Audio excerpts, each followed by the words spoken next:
इधर है मेरी बात, जरा गौर से सुने। क्या आप जानते हैं कि बकरा ईद पर 3 दिन में, इन्हीं 2-3 दिन में ही स्पेसिफिकली ज्यादा लोग क्यों ओवर ईटिंग से बीमार होते हैं और बचना कैसे, अपने हाजमे को कैसे कंट्रोल में रखना है।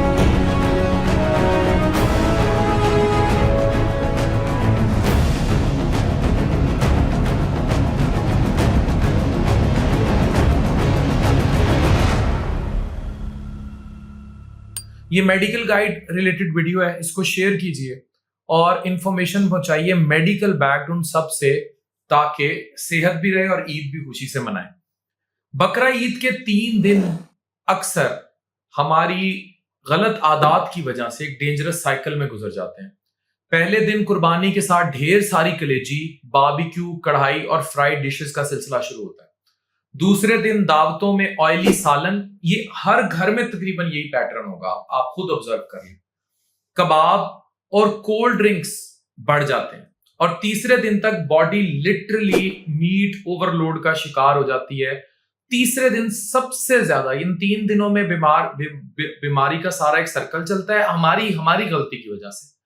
और तीसरे दिन उसके रिजल्ट्स आ जाते हैं, पेट फूलना, तेजाबियत, गैस, उल्टी, कब्ज, सीने में जलन, मतली और स्वीयर हैवीनेस जैसी कंप्लेंट्स हर घर की कहानी बन जाती है।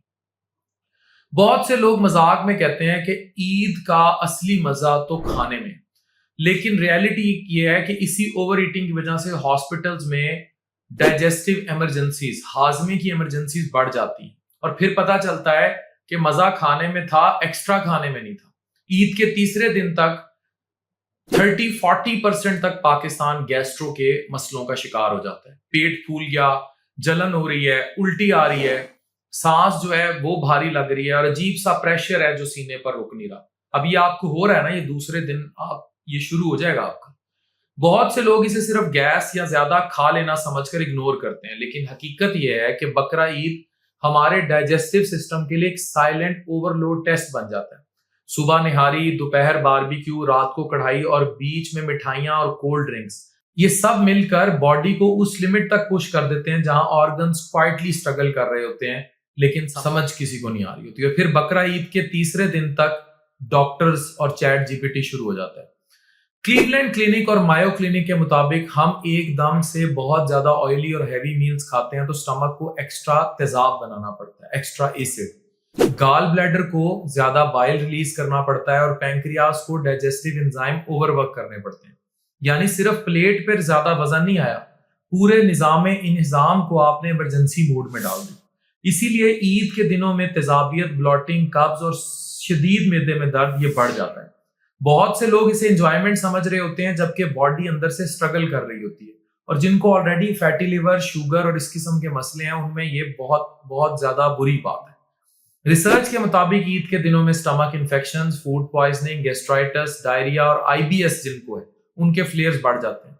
जब ऑयली और स्पाइसी फूड एक्सेसिव क्वांटिटी में आप खाएंगे तो मैदे की लाइनिंग इरिटेट हो जाएगी।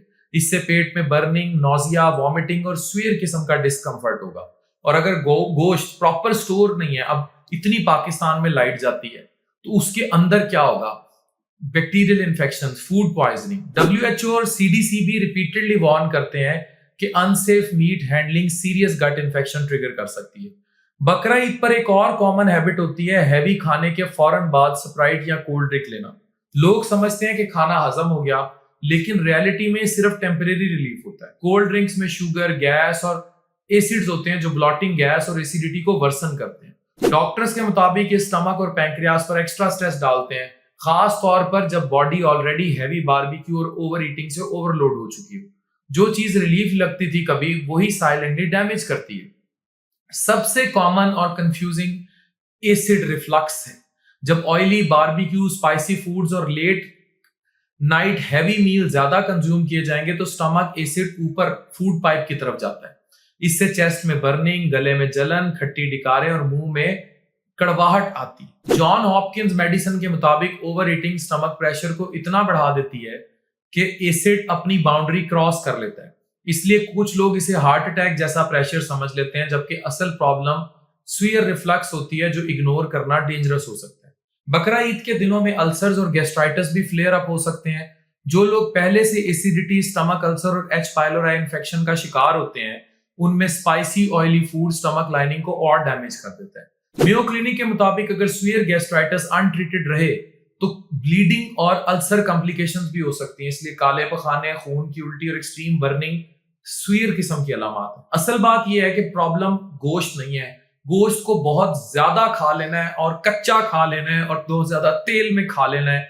इस्लाम ने हमें मॉडरेशन सिखाई है, हम उस मॉडरेशन पर रहते नहीं है। हम अपने पता नहीं, हमें लगता है जिंदगी का आखिरी खाना है और फिर हम इन 3 आखिरी दिन स्पेशली अस्पतालों में गुजार देते हैं। ये मालूमात आमा पर मबनी इंतहाई अहम वीडियो है, प्लीज शेयर कीजिए। जज़ाकल्लाह।